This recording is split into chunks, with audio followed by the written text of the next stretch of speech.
Now, over the years, a total of 107 girls have been found or released as part of the deal between the Nigerian government and the armed group. Now, why has it taken so long to settle the eventual release of the girls? Well, I'll be discussing this with Lulu Elegbe. He's a political analyst. He's here with me in the studio. It's good to have you join us. I'm sure everybody, even the kids now, know the Bring Back Our Girls campaign and what it was for. They might not know the nitty-gritty, but we know that it's been 5 years. Apparently, the members of the Bring Back Our Girls advocacy group had, as part of their remembrance, accused the federal government of abandoning the remaining 112 Chibok schoolgirls to their fate. So let's start with that. I was just saying earlier on that the government of the day campaigned on the heels of this. In fact, I remember when the girls initially disappeared, the president at the time didn't believe it. You know, it was somewhat a hoax. But then the opposition played a great opposition by pressing home that these girls be found. And of course, the people across the world, Michelle Obama and the likes, were all, you know, protesting that these girls be brought back. But 5 years down the line, they're still not home. A few of them, yes, have come home, but there's still parents who are crying, hoping that their kids would come home. Why do you think that, you know, this is? Well, I think part of the reason they haven't, I mean, we still have about 112 or so girls missing. I think part of the reason we haven't been able to bring these girls back is I would blame the same kind of ineptitude that led to the girls being kidnapped in the first place. How do you mean? Because, I mean, when you think about, I mean, I think close to 300 were kidnapped initially, right?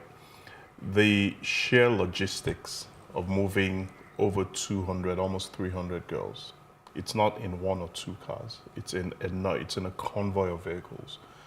And this happened in one of the most heavily militarized zones in the country. So how it was possible for something like that to happen in the first place is beyond me. You can call it military failure, intelligence failure, police failure, all sorts of failures. I mean, there've been so many, you know, accounts. Oh, the man that was posted at some point was called away from their post. I mean, but these stories don't. At the end of the day, like you said earlier, we're dealing with human beings. None of these are just excuses, in my opinion, and no matter how many times or how much the governments explain these things, it does not bring any comfort to the parents. Their girls are still missing. I'm just wondering if one of these children belonged to someone who was in the upper class or the elites or maybe a politician's daughter or sister. Yeah. Do you think would have the same dilly-dallying attitude towards bringing back or rescuing these girls? Unfortunately, no, because I mean, it's one of two things. It's either it's one of two things that makes our government in Nigeria act when they really should act. It's either it has a personal impact on someone in power, or there's so much noise generated by what's happened that they can't ignore it, they have to act. But in this case, if media accounts are to be believed, the president at the time didn't even believe the kidnapping happened until about 3 weeks later. I mean, 3 weeks is an eternity when it comes to things like that. There's this thing they say that the first 24 hours are the most important in a kidnapping. 3 weeks. So can you imagine if the government had acted 24 hours, 48 hours after this happened? So this is the point I'm making, that same kind of ineptitude is why these girls still haven't been found. I mean, it's been 5 years. They've lived a different life for the past 5 years. Some of them, I don't know. I don't even want to imagine what they're going through. I know, because I don't even want to imagine. Some of them left here as teenagers, and some of them have become adults. 5 years is a long time. But before we go into the emotional aspect of this, let's stay on the logical part. Yeah. Information management and dissemination, like we earlier stated, the then president did not believe. So information dissemination. Why do we even have intel in this country? Do we have intelligence? No, of course. And I'm not in any way we do. taking a dig at our intelligence, officials. I'm just saying, how viable is that intel? Because if it was good intel, the president on one hand would not be saying, I doubt this, this can happen. But could it also be the nature in which it happened? Like you said, the number of people that were moved out, where did they pass through? Did they come with Santa's sleigh? I mean, I'm trying to understand, because we have a replica of the same thing 2 years down the line happening in Dapchi. Exactly. So maybe we didn't learn from what happened, or is this just that? It's not maybe we didn't learn, we didn't, obviously. I mean, Chibok and Dapchi are the most popular ones, but it's happened repeatedly in different parts, especially of the Northeast. Those two are the most high-profile ones, but there have been others. Now, when we talk about intelligence, yes, there is intelligence, but the question is, around that period, right? There were political tensions at the time. That was partly responsible for why. That was part of the reason why the president at the time didn't believe it, because again, according to the stories, he thought it was his political enemies trying to discredit him and all that kind of stuff. And it's very possible. Again, I don't know that for a fact, but it's very possible that he may or may not have believed it. But then again, the kind of people you surround yourself with, they play a major role in whether or not you take these kinds of things seriously. But then again, for something that serious, what I would have expected was for him to have taken it seriously. And if it turns out that it didn't happen, then that's fine. But we were in the midst of a crisis. We were fighting an insurgent. Yeah. So every intel that came from there should have been reevaluated, checked before we even, kick it away. So you take something like, I mean, we're talking about almost 300 girls. Just take it seriously. If it turns out it didn't happen, then fine. At least you've taken it seriously. You've done the necessary things you need to do, because, like I said, the first 24 hours are the most critical part of it. But for 3 weeks, he didn't even believe anything happened. And this is 5 years later. Yes, some have been released, some escaped. I think I heard a story about a few died as well. I mean, these people have parents. I've read about parents that died waiting for the girls to be released. Of course, the representative of the Bring Back Our Girls group, Nifemi Onifade, had actually said that the government can see that the parents of the remaining schoolgirls have been wickedly forgotten and abandoned to their fate and left to grieve the loss of their children without any form of closure by the federal government. In fact, they went on to say that no serious government handles a matter like this, or missing 112 Chibok school children or Dapchi with the levity of an unending saga. Now again, the abandonment part, it seems more like it's swept under the carpet and then they move to other matters. And when it's another year, Ezekwesili comes out and screams and they say, oh yes, those children, we'll look for them. I'm just wondering, how do we get our government, because it's not the security agents, and we know how it works in Nigeria, they obey the last command, wherever it's coming from. They will not take the initiative and do stuff without getting orders from above. How do we get governments to take these things seriously? Let's just divert a bit to what's happening across the country. Just today, Omotola Jalade Kendi has called out the vice president saying, look, people are being killed and slaughtered. SARS, these are security operatives killing people randomly. A young lady, a 20-year-old lady was killed. I mean, literally, people are dropping dead everywhere in this country. And we're acting like it's normal. Yeah, but it might sound a bit macabre to say this, but the painful thing about Nigeria is that this, unfortunately, is now normal. Is now our new normal. Why would it be normal? I'm not saying it should be, but the reality is that it is. Look, you can't have a society where security agents can kill people without consequence. Because a lot of our problems in Nigeria stem from a lack of consequence. Because, I mean, the guy that was killed a few weeks ago, I think Kolade Johnson was his name, while watching a football match. The killers were arrested, they were paraded. I think they said they had, they call it an orderly room trial. They were dismissed from the force. Summarily. But I think part of the problem is nobody truly believes that anything will come out of it. They might do. They might serve time or maybe even get sentenced to death for what they did. But we have a perception problem in Nigeria. And that's because there's a trust deficit between the people and the government. And as long as that remains the case, no matter what the government does to even regardless of what they do to try to stem this trend going on at the moment, there will always be that perception that they're not really telling us everything, or they're going to cover up for these people because these are their colleagues. And it's not an unreasonable perception, let's be honest, because when you think about it, when you think about the numbers of people that have been killed over the years by security agents, how many have you heard were actually convicted? And put behind bars. Exactly. It makes me wonder. I've been asking myself this question all day. What is the difference? I mean, we're fighting insurgents. We're fighting cattle rustlers. We're fighting herders who are slaughtering people.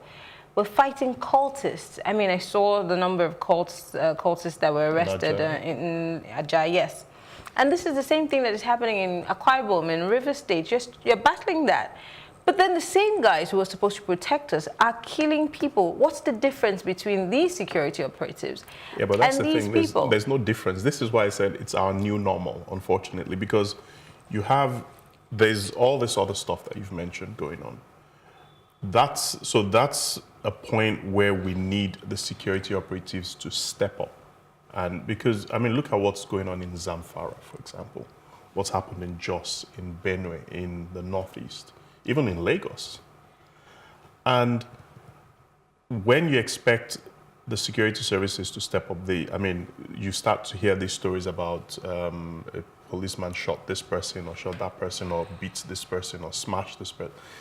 And you can't, it's a dangerous trend because it can't lead us anywhere. But what do you think is responsible for the volatility or the, I'm trying to, for want of a better word, the anger that fuels this attitude of police officers? These kind of police officers. I was going to say it's not all of them, to be fair. The problem is, even if they're a minority, unfortunately, it's a very serious minority, and that minority can taint the entire police force. Now, you ask what's fueling that? I think a lot of it is probably the welfare of the policemen themselves. I saw a video, I think last week, where a policeman asked a young man to come out of a commercial bus, and he was angry. That one. He was angry at I think he asked him how much is, I think it was an iPhone. He had an iPhone X Max or something. And asked him how much it cost. I think the boy said about 300,000 naira, and he said he's worked in the police force for 14 years. He's never been able to afford. So I think those are, and he was saying it I saw that video, he was saying it with so much anger. And I was watching that video, I felt very sorry for the boy because, first of all, the policeman doesn't know him from anywhere. But here is this young man, I don't know what he does or what he doesn't do. He's going back to school for his convocation. His phone, and this policeman is angry because a young boy can afford a phone that he can't, even though he's been in the force for 14 years. So can we say this is frustration or the fact that... there's an element of frustration. But here's the thing, though. Regardless of how much frustration there is, if there are no consequences for these things that they do, these things will keep on happening with or without frustration. Because at the end of the day, there has to be a deterrent. If a policeman knows that if I do this to this person, these are the consequences, he will think twice, regardless of what kind of frustration he's I'm just wondering, what's the fate of the average Nigerian if we have to face this? But we have a video of the anniversary to commemorate 5 years of the Chibok girls being kidnapped or taken away by insurgents. Let's take a look at it, and when we come back, we'll be wrapping up on this one. Exactly 5 years, while 112 of such parents and relatives of the abductees still live in misery, pains, and losses.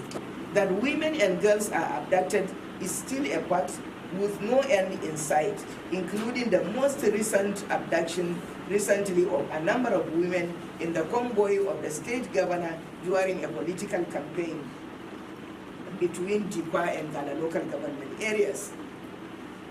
The bitter part about this is that no mention, no acknowledgement is even made, not to talk of attempting to secure their freedoms.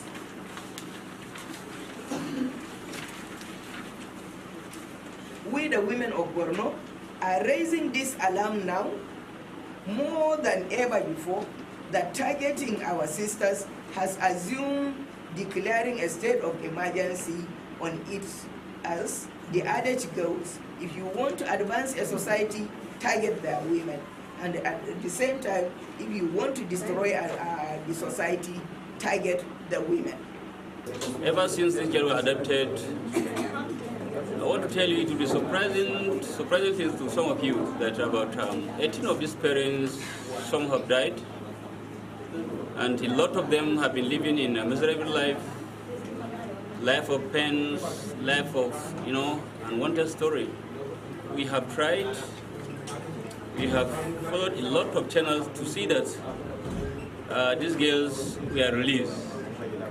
But the sad story, we are still looking for 112 of these girls who are still missing, plus one of the deputy girls called Leah Sheribu, which we have added to be 113 of our girls that we are still looking for.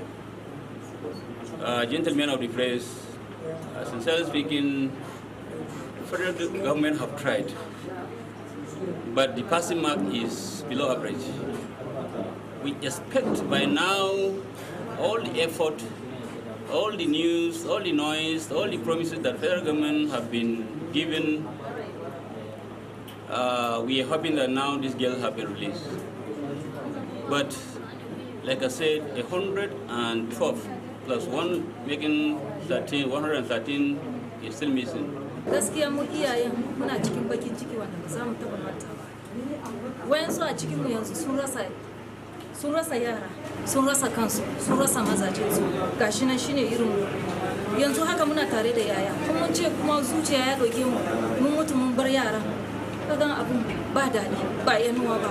Zamanin yanzu ba wanda zai iya kwashe maka yara ya duba maka. Yara kuma sun zama kana kai din mai ka karasa. Kana kan bakin ciki. Mun kuma gashi nan ba karfi ne da mu ba. Wai mu fita, mun mace mata dai komi ya kai dai ba za ka ya kai kamar yadda namiji yake yi. Dole akwai inda zaka kasa. Shine muna roƙo gwamnati don Allah ta yi kokari ta ceto mana ƴaƴanmu. Kuma a cikin yaranmu mun sha wahala. Wayansu za su je barema kafin nan su tura yara makaranta. Wayansu kuma abinda zaka ci ma babu zaka je ka sayar don ka tura yaro makaranta yayi makaranta ko zai zo ya share maka hawaye a gaba. Gashi nan abinda ya kasance. Bakin ciki akan bakin ciki.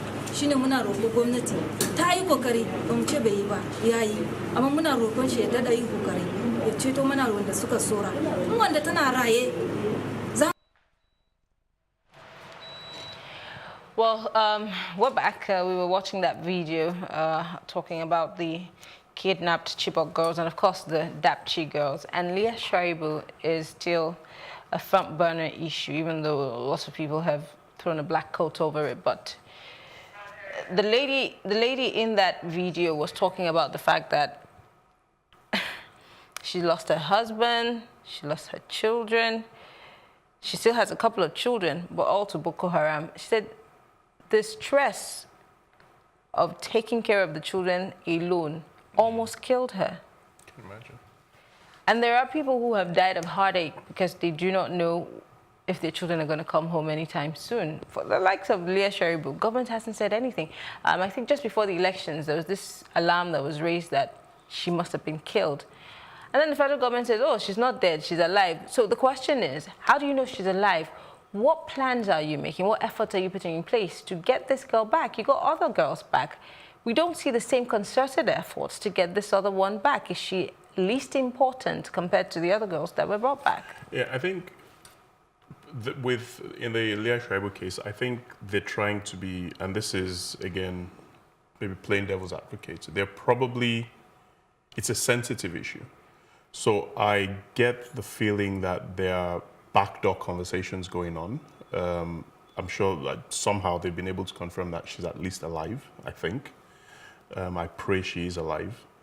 And I think part of the frustration, even though I sort of understand it from the government side, is that there are times when there are certain conversations they cannot make public. There are certain, I don't want to call them negotiations, but there are certain really backdoor conversations that they would need to have with these people to bring people like Lai Shaibu and maybe even some of the Chibok girls back. So I can understand them saying very little about it. I don't think, I would be very surprised if they were doing absolutely nothing. But on the other hand, again, that's no real comfort to the parents. That's the reality. So because I'm wondering, if you're doing something, how come the parents don't know? Because you're supposed to give them some sort of feedback to at least allay their fears. But these people are sounding more like, we're not in the loop. You're not taking us along. We don't even know what you're doing. yeah, but that's the thing. That's part of what I'm saying. There, I don't believe that. Let me not say I don't believe. I don't want to believe that they're not doing anything, or they're not trying to get her back. I don't want to. You're believe quite that. optimistic on this one. Well, it's not. I think it's more based on things I've read around what's going on with her, the past conversations with her schoolmates being released and all that. So again, I hope I'm not wrong. I do hope that those conversations, I get the feeling For all that our they are sakes. for all our sakes. Because, I mean, again, she's been missing these people have parents, they have loved ones. And the lady we're just watching in the video, I can't even start to imagine what she's going through. And multiply her situation by the number of people in her kind of shoes. It's a horrible, horrible situation. It's horrible. And this brings me to the final part of this conversation. We have just about 4 minutes to go. Sure. We're trying to make education affordable.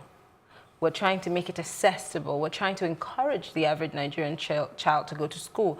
Nigeria is topping the list of, out-of-school children, and 80% of those out-of-school children are girls. We're topping some really bad lists. Exactly. I mean, 2018 was our year for bad lists, topping all the bad lists, poverty capital of the world, and, you can name them. But how do we ensure that our children can go to school in safe spaces, safe environments, from leaving the space of leaving home to school and back, or those who have to live in the schools like Chibok or Dakchi? How do we ensure the safety of these children? Because that is the only way that we can acquire great education for these children. If they don't feel the safety to leave their homes and go to school, they probably wouldn't get an education. That's not good for us, is it? Yeah, I mean, unfortunately, the safety of these children in a lot of those zones can't be isolated from the general the security situation in those places. So the only real way I see is in an improved security situation generally in the area, because I've heard things like post soldiers and policemen and all that to schools, but that's not practical. Because at the end of the day, how many soldiers are you going to post? How many schools are there? When these insurgents and these attackers come, they don't come in ones and twos. They come as a whole bunch of them. How many soldiers are you going to put there? So really, until those security situations improve to the point that it's no longer an issue, that fear isn't there to go to school, or you're not worried that if your child goes to the boarding house, they might not come home tomorrow. That can only happen when the security situation there improves. Again, we've heard stories about the government saying it's improved, which, to be fair, it has from maybe 4 or 5 years ago. But on the other hand, these attacks are still happening. Yes, it's on soft targets and all that, but the reality is it's not that security situation that is still bad. It might not be as bad, but it is still bad. And as long as that's the case, that danger is always going to be there. Well, we hope and pray that we can dig ourselves out of this hole that we somewhat have fallen into. We'll take a break, and when we return, we'll look at if politics really affects this whole fuel subsidy removal syndrome. The government is saying we're not taking it out, not yet. maybe soon. Or maybe we'll take it out bit by bit. When we come back, we'll tear this apart. We'll be back after the break.